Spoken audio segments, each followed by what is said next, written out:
Hello and welcome. My name is Jason Turner, and I'm going to talk to you today about, well, quite an unpleasant topic on wine. Yes, on this online wine course today, we're going to talk about the common wine faults. What makes a wine taste disgusting? Cork taint is corked. Oxidation smells of vinegar. Reduction smells of rotten eggs. Horrible. This is the sort of stuff, you might encounter in a restaurant, or maybe someone's given you a bottle of wine or a special bottle, or in many cases, it's one of those wines that, you've been given and think, oh my God, what do I do with it? Or you're at a wine tasting, or you've been invited to dinner and suddenly the wine's corked. And, just to quote Basil Fawlty from Fawlty Towers, "Sir, this wine's corked." Well, of course it's corked. How else would you get the wine out of the bottle? Anyway, jesting apart, cork taint, oxidation and reduction are by far the most common wine faults that you will encounter. Then there's premature oxidation. We also call it Premox. It's something which has been, well, we've seen a lot of it recently as well. It describes a lot of the wines that were bottled in the 1990s, certainly from Burgundy, white Burgundy. And they did some stuff there, maybe the quality of the corks and maybe the reduction of the sulfur dioxide. However it works out, these wines, if you drink them today, they should be stellar, they should be wonderful, but they are actually showing some form of premature oxidation, which is very unfortunate. Other faults include too old, as in we should have met each other earlier.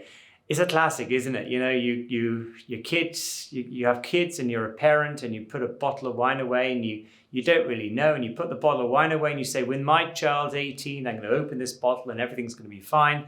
And 18 or 19 or 20 years later, you open this bottle of wine and it's past it. It's literally too old. And this is the difference between too old and mature. Too old is past it. The wine is tired, it's old, it's lost it. Cooked or overheated wines or maderized wines, this is if, it's that situation when you've got that bottle of wine and you think, well, I'm going to put it in the window so I can look at it every single day, but you fail to notice that every day you've got midday sun shining on this bottle and suddenly the bottle is sort of, the cork might sort of start to come up and poke out the top, and it's not, the air in the wine is heating up too rapidly in a non-natural state, and that will spoil the wine.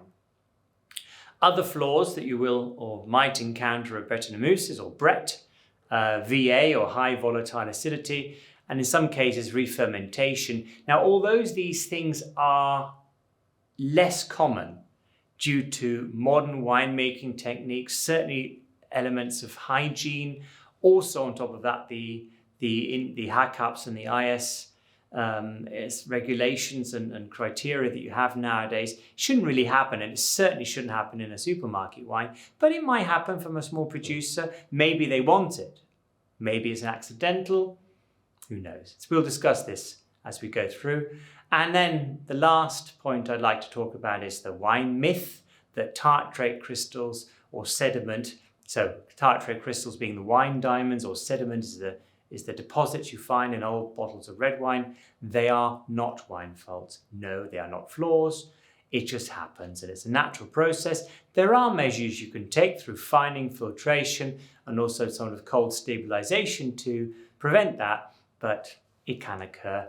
And as I say, tartrate crystals are wine diamonds, and you could say that the sediment of a fine old Bordeaux is the heart and soul of this wine. So nice overview. This is something which has come from the Wine Enthusiast. I think they've got some excellent sources you can look at as well. Common wine faults that I mentioned before, sort of in a nice sort of picture expression there. Talked about cork wine then. So cork wine is TCA, and it is regarded as a critical wine fault.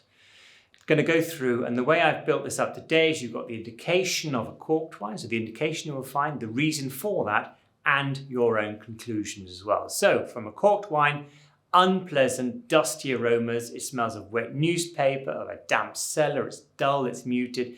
It is quite a pungent aroma.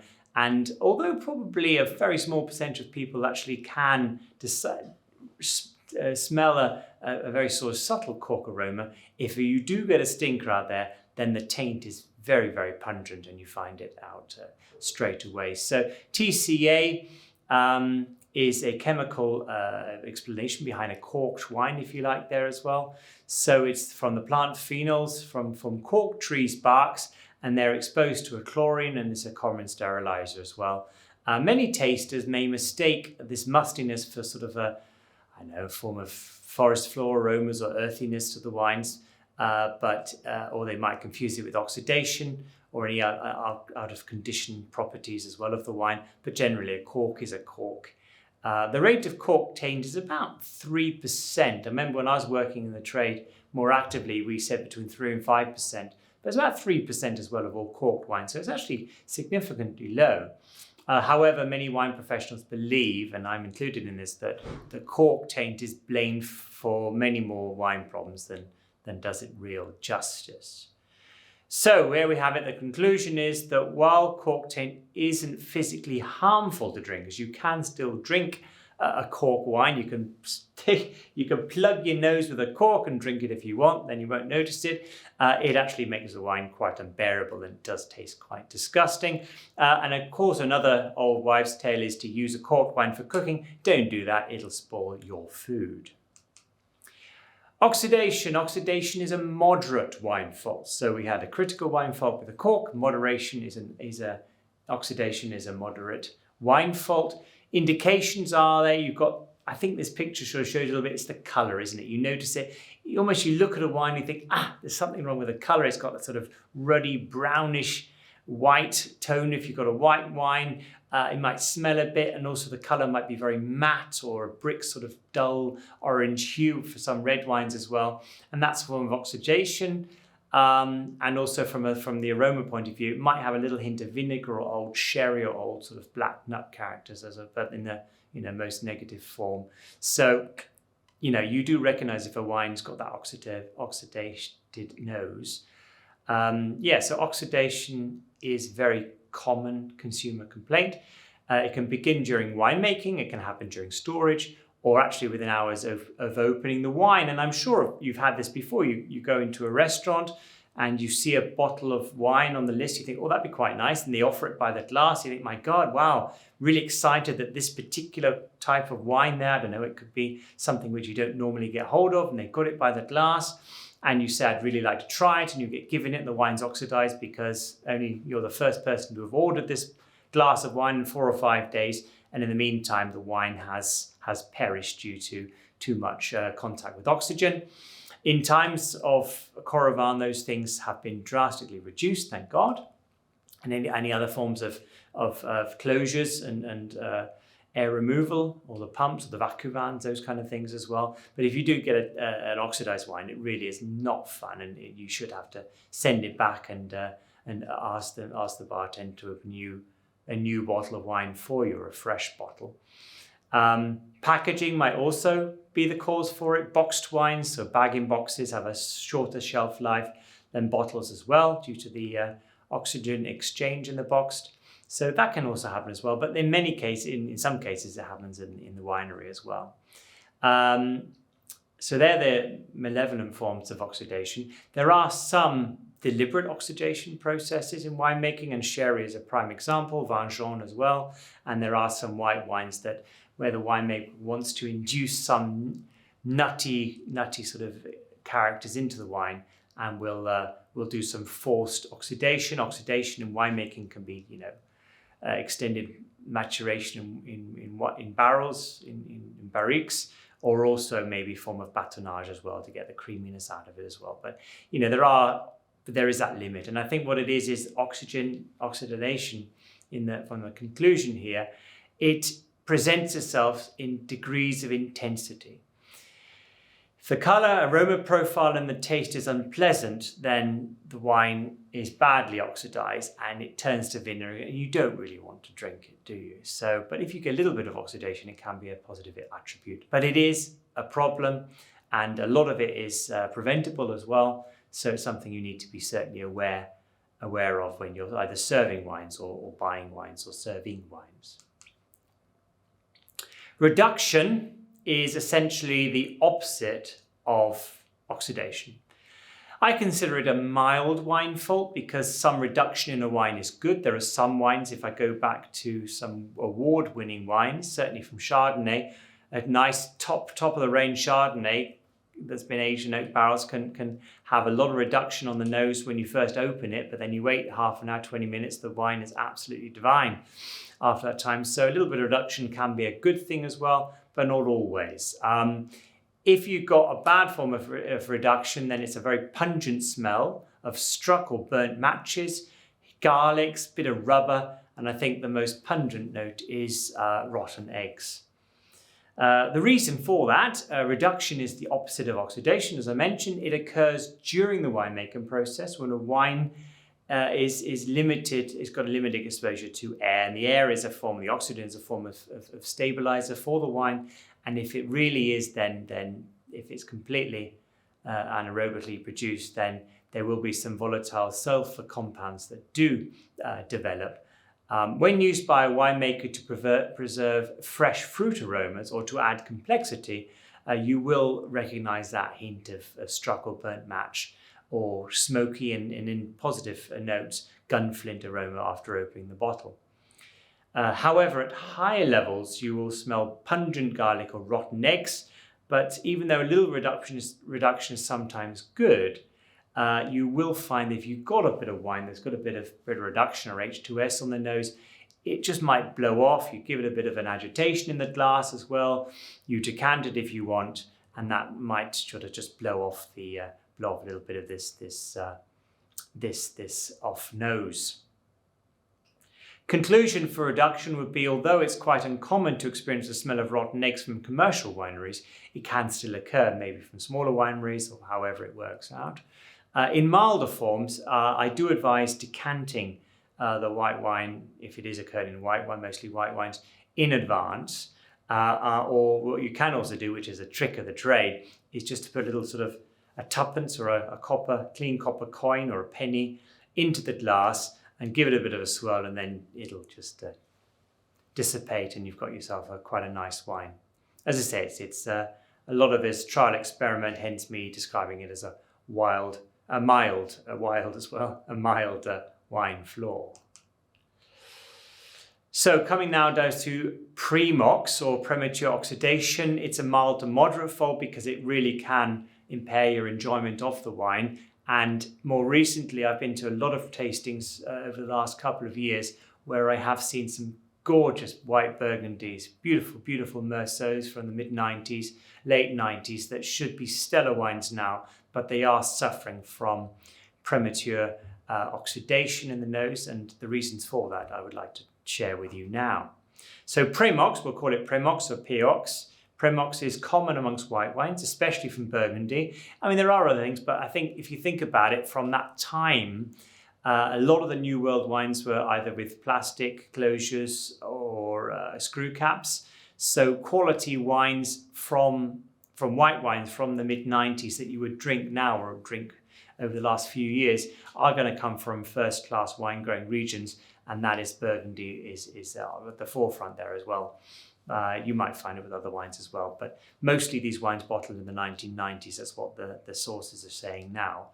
There is one school of thought that says that these wines were produced at a time when producers, regulators and consumers were a little bit too conscious of the use of sulfur dioxide as an antioxidant in wine. And don't forget, it was not until 2004 that contained sulfites was actually legal in the EU, or actually a necessity on the labelling of wines. So people did tend to reduce that as well to make the wines a little bit more open, more appealing.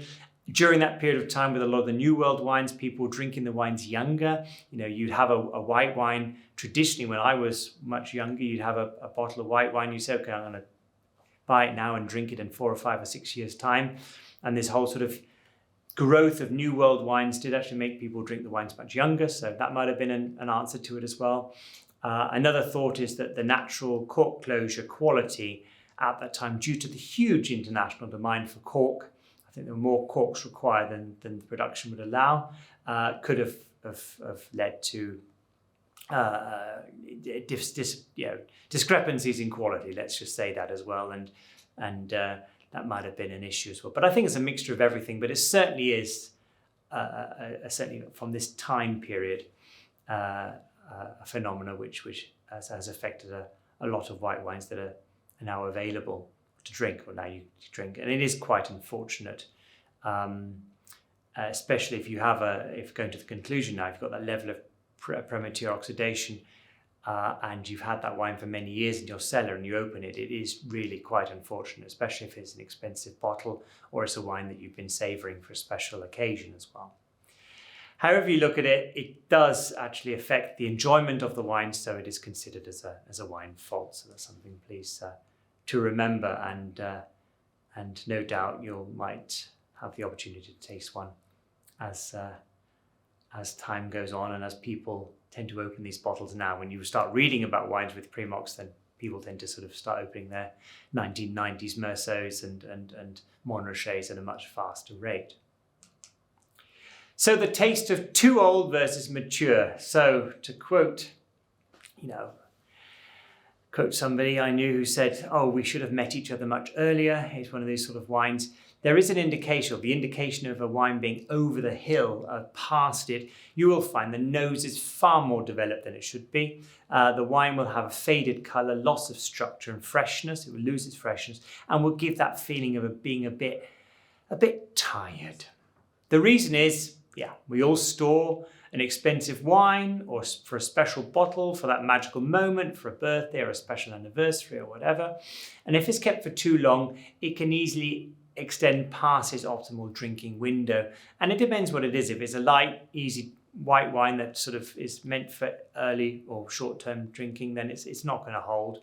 It'll the color will change. It'll lose its freshness as well. That's one factor. A second factor is if the wine is stored inappropriately, either it's too light from UV damage, too hot from heat damage, too damp, too dry, the cork's sort of dried out, or it's got too damp, or the wine has seeped through as well, which is a form of oxidation, but it does sort of accelerate the aging process. I say specifically aging process and not maturation, but aging process, and excessive temperature variations as well in the cellar, if you're hot summer and cold winter, might cause the wine to spoil prematurely. Some wines are produced for early to mid-term drinking, as I mentioned. They will just not improve. So if you are intending to go into the wine trade, that when people say, "Oh, I'd really love to have a wine for a child that I'd want to keep and drink in 20 years, then give them open advice as well, and advise them accordingly. I think they would appreciate that in the years to come. So from a conclusion point of view, is it a wine fault? Is it a flaw? Well, if it imparts the enjoyment of the wine, it is a form of flaw. The wine is not perfect. It is also, or I would say it's actually a very subjective wine fault, because, a professional taster might disregard a wine that's tastes too old rather than mature. But then if a bottle's past its prime for one person, it might be perfect for someone else. And, the emotion plays a role here as well. So, as I say, it's a very subjective wine fault, but I think it's important that the subject of being too old versus mature is certainly discussed on this online wine course. Cooked or overheated, maderized, that is a critical fault, because essentially you are killing the wine, or I say ruining the wine is probably the better word. You're ruining the wine. And I think I'm going to say, well, I've got the cooked one here. I will also say too much UV damage or too much light. So if it is a white clear glass bottle and it's in the bright sunshine, that will have the same effect as well. Taste is roasted, stewed or jammy reds with prune or raisins, so really sort of cooked flavors as well that come through. And the whites really do have quite a brown color. Nutty, they've got a sort of sherry aroma that comes through as well. If the wine has been in bright sunlight and hot window for a while, then the cork will start pushing its way through the capsule, and you'll see as it pushes up through the neck, that's essentially the air, the available air between the level, the upper level of the wine and the underside of the cork is expanding and causing, of course, pressure will push the cork right up. I've seen it happen. I've seen it happen at barbecues. Beautiful, beautiful bottles of expensive volatile, in an ice bucket, but the bright heat and the sun shines on it, and you just watch those cork come up, and you just got to intervene as quickly as you can. So it does happen quickly. It's not like the whole summer on the window shelf. It can happen on the windowsill. It can happen in a shorter space of time. So prolonged exposure to heat or a series of temperature spikes can effectively cook a wine. Cooked wines typically show signs of oxidation. Of course they do.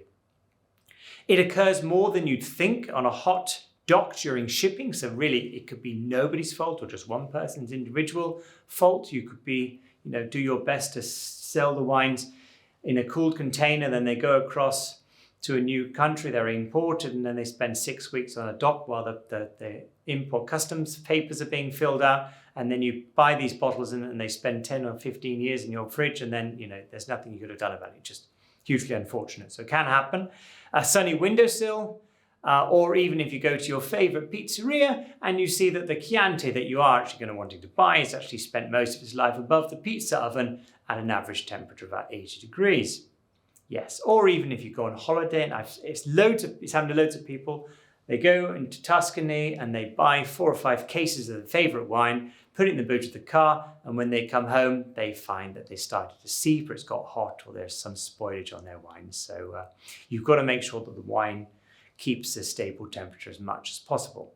Now, on another note, there is a popular wine called Madeira, or it used to be very popular back in the day, a maderized wine. So Madeira, from the island of Madeira, it's a fortified wine, and this has gone through excessive heat to make the wine completely stable, literally bulletproof. And what's so nice about the Madeira wine is that it has been maderized, obviously, but if you were to open the bottle, it would keep for a year without any risk of oxidation. So that's the benevolent form of maceration, but if it's in a still wine or a typical table wine, then it is obviously a negative attribute. So the conclusion here would be it's a critical wine fault, as the wine will taste stewed afterwards, and heat damage is highly detrimental to the taste and quality of the wine. Brett, yes. So what is Brett? Brett is, it's after you're at the stables, the horse is galloping across the field, it comes up to you, and you smell or you sniff between the saddle leather and the sweaty horse. That's the smell of the horsiness or the Brett that you have. And to be fair, back in the mid-90s, late 90s, Rhone Valley wines, people loved Brett. They said, oh, this is it. It gives that sort of real sort of animal farmyard character to the wine, and people loved it, you see, or they wrote, they got high points. But it is a moderate flaw because it's actually a spoilage yeast. So what are the indications? The indications are this smell of barnyard, a horsey note, or feral notes in its worst sense. Most wineries try to avoid Brettanomyces yeast. It's a spoilage yeast, and there is one significant Rhone Valley winemaker who actually, Chapoutier, he actually said it is a wine fault, and it should be regarded as a wine fault. And their wines, and it is considered a fault, and I agree. I think it's also a fault as well in certain levels. Now, there are other drinks like a sour beer where you want Brettanomyces to come in, but you don't want too much of it. So it's all about the management, but you don't want the Brett going everywhere, because Brett can get not into the bottle and get into the barrels, and it can cause a lot of problems in the winery. So you've got to be very, very careful indeed. More than other faults, Brettanomyces is a hot topic. As I mentioned before, people love it, people loathe it. It's certainly something which has been widely discussed with Rhone Valley wines throughout the wine industry. Some prestigious wineries, notably in the Southern Rhone, as I mentioned beforehand, they deliberately wish to impart this sort of farmyard or bandage or horse blanket character in their wines. And if you look at ratings from Chateau de Beaucastel from the late 90s and early noughties, you'll see that has been reflected in their high points. Conclusion for Brettanomyces, or Brett. This is a modern wine fault, a moderate wine fault, and too much Brett can overwhelm a wine. And to be fair, not everyone notices Brett. Probably from about 100 people, you'll have 2 or 3, maybe 4 people who'll be very sensitive to Brett. And then probably after that, 10 to 15 that might notice it, but a lot of it tends to go unnoticed if it's wisely managed. Some consider this a beautiful, funky nose, and it's a positive attribute. So maybe it's a moderate flaw, maybe it's a subjective flaw, but I consider it a moderate flaw. VA, high volatile acidity. So what you've got here, it is the smell of nail varnish, or nail varnish remover actually. So acetic acid, it is a moderate fault. Let's go through the indications. It smells ranging from a whiff, acetone, nail polish, and it goes right through to vinegar in its most malevolent form. The reason for this, all wine has volatile acidity. You need that as well. Volatile acidity, you've got tartaric acidity, you can soften it. You always have that as well. Its presence only becomes problematic at higher and more detectable levels. This typically occurs when the bacteria that produces it runs wild in the winery. These acetobacter can turn wine into vinegar. That's its job, isn't it? Carrying on the process. And combined with alcohol and oxygen, they can tip VA into a very unpleasant aroma. Some winemakers, and certainly I would probably say my experience with Sauvignon Blanc dessert wine producers as well, the Sauvignon Blanc has that sort of funky VA note, use it as a tool to bring complexity or a high tone character to their wines, and it does work. At the beginning, you've got a little bit of VA, it's very, very refreshing as well. Then when you taste the wine, it tends to settle as well. And that is a supporting factor, but it is, if it's in typical wines or it's typical table wines, it is actually a fault, which is a shame. So the conclusion on this one is, this is a moderate wine fault that is determined case by case. At lower levels, VA adds complexity. At high levels, it ruins a wine's fruit flavors.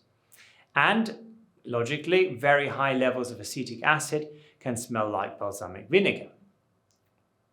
So there you have it. Refermentation. So this is not to be confused with second fermentation, when you've got a wine and you to turn it into a sparkling wine like you would have with the traditional method of champagne or something. Refermentation is refermentation in the bottle, which is unwanted. When something's been left in the bottle, and if that re-ferments, then you have a problem. I think the biggest case of wines that could re-ferment would be Moscato di Asti. So you've got high sugar levels, you've got low alcohol, you've got that sort of carbonated note to it. So they're the wines that would potentially be, have a danger of re-fermenting, but most of them are pasteurized now or high flash, so they're taken down. So there's little risk of that. I mean, the winemaker wants to be able to sleep at night.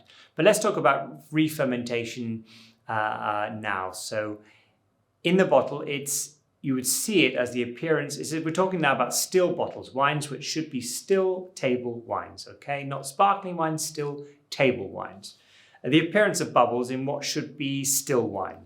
Wines usually smell yeasty because there's still some bacteria left in them, and they can have a tangy taste as well. So the reason for this is the tiny bubbles in your wine where they shouldn't be, especially in young bottles of some red wine. Bubbles usually happen by accident when residual sugar is bottled with the wine, resulting in re-fermentation. This frequently occurs in low intervention winemaking, especially when low or no sulfites are added. So again, it's a balance thing, isn't it? You're keeping everything in balance. So now for the conclusion element. Not all secondary fermentation or re-fermentation is by accident. Some winemakers like to embrace it, to add a little kick to their wines as well.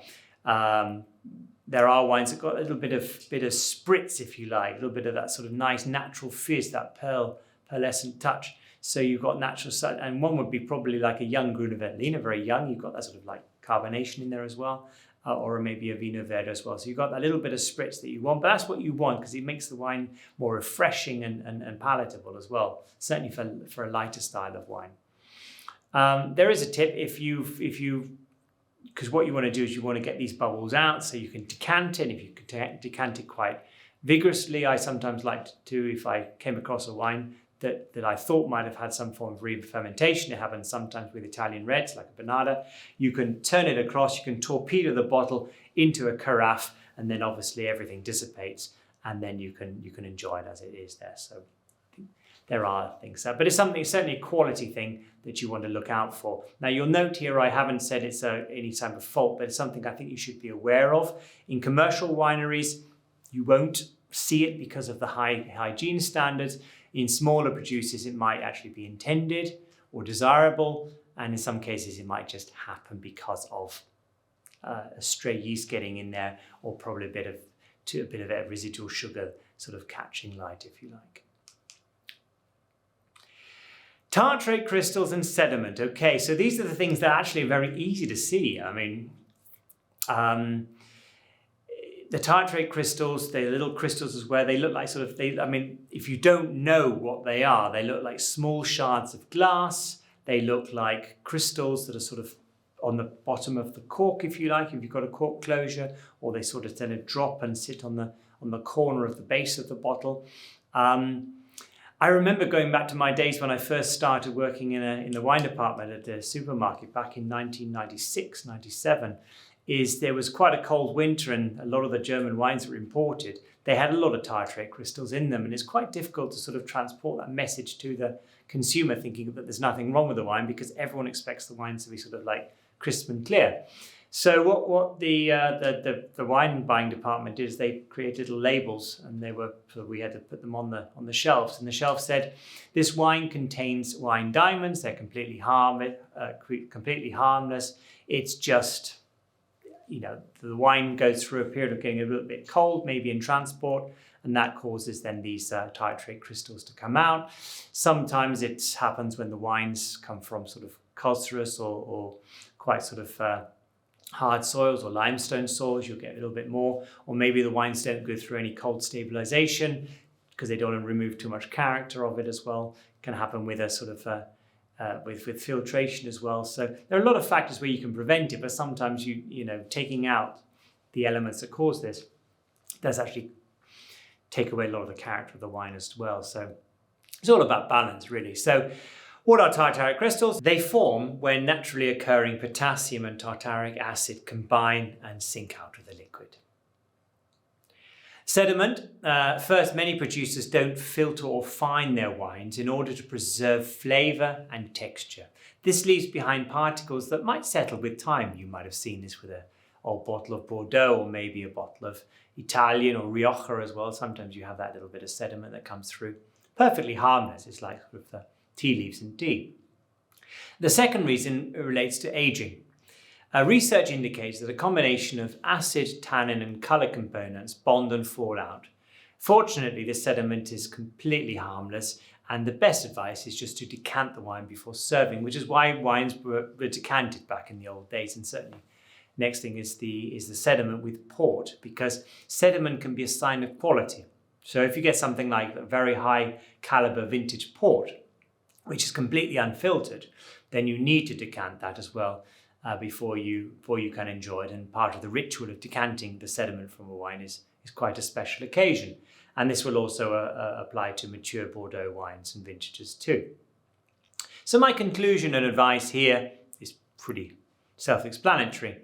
The common phenomenon is often mistaken for a wine fault, yet they are perfectly normal and natural and will not affect the taste. If you don't like the look of it, just don't pour it into your glass.